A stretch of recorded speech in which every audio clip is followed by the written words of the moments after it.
The 11th International AIDS Conference brought together 15,000 participants from around the globe. The dominating topic was the use of new drugs and drug combinations that seem to offer real hope in the eradication of the AIDS virus. Non-nucleoside reverse transcriptase inhibitors are very potent anti-HIV agents. Their present shortcoming is the development of viral drug resistance, but this may be shortly overcome.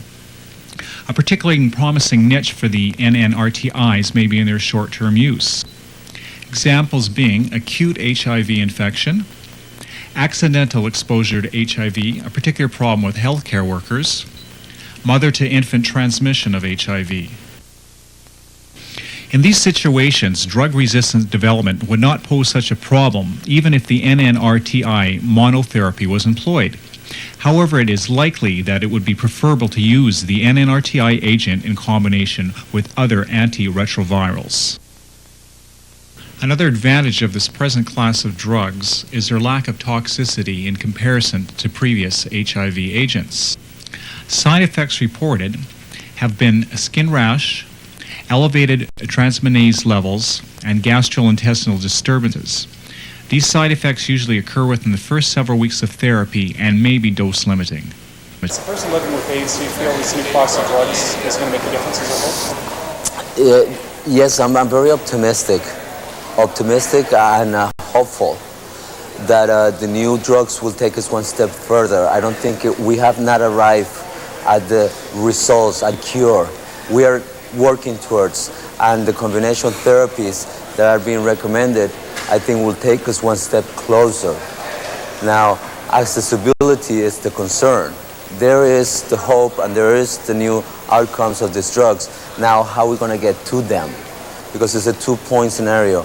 One, that there is the research and there's hope. As personally living with AIDS myself, I'm involved in that triple combination.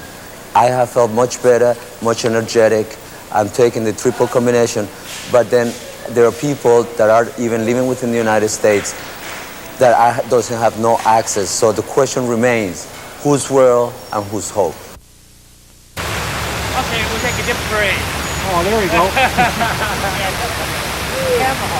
We're all so busy we want to get cool. I'm a person with HIV for 11 years now, and I came to this AIDS conference to say that the cure for transmission of AIDS in the gay community is here, and it's called the reality condom. They call it the female condom, but I use it during anal sex because it prevents the spread of HIV, and I've been disappointed that the conference hasn't focused on prevention of AIDS in the gay community, and that we're all afraid to talk about the rectum. And if we would have an honest prevention campaign in America and guys didn't contract HIV, then they wouldn't need protease inhibitors. They wouldn't need the nucleoside analogs.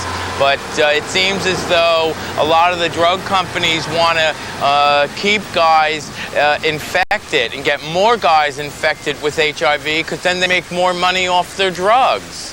Are you having a good time while you're here? Yeah, I am. Really good time. Vancouver is a beautiful city. I really enjoyed. Yeah, they've talked about new drugs, but I don't know whether there will be any help to our people because we don't have access to those drugs. Well, I think we have seen a lot of encouraging news about these new treatments. And for those people who can afford them and live in countries where the medical system allows them to take them, I think there's new hope.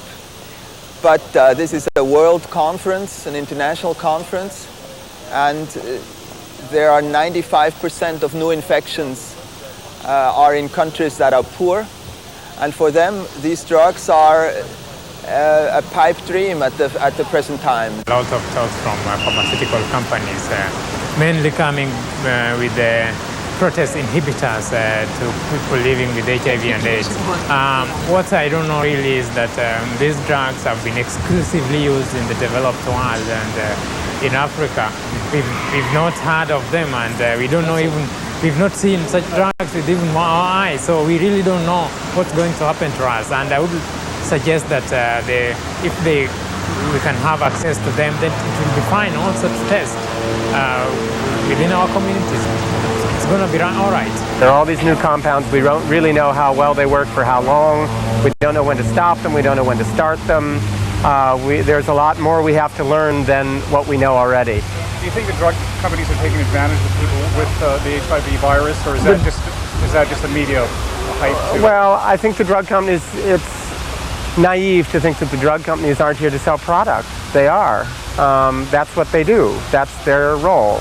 And so what it means is that the rest of us have to be asking the hard questions and pointing out the areas we don't know, and standing up for the needs of people who are infected. I don't think particularly that they'll have anything anytime soon to cure. They have a lot of things going on, but they don't have a cure. I think we've actually done some very good things with regards to gay men, which is my own area of expertise. I think we've got a number of different intervention strategies which make me very hopeful that we have already seen and are going to see some major behaviour change there. That doesn't mean we can afford to be complacent. There are still, it is clear, a great many gay men, and especially I think young gay men, who are still engaging in high-risk behaviours, and will have to keep fighting this particular battle with very great diligence in the years ahead. What do you think of Vancouver? Vancouver is beautiful, and it is great to get it out of Melbourne in the winter. Did you feel the conference was well organised as a whole? Or? Yes, I thought the conference was incredibly well organised. Lots of unbelievably friendly young people trying to direct you anywhere you could possibly want to go at any conceivable moment. Spend that harder money. The organisation of 15,000 people in a conference is no small task, and Vancouver has done it really, really well.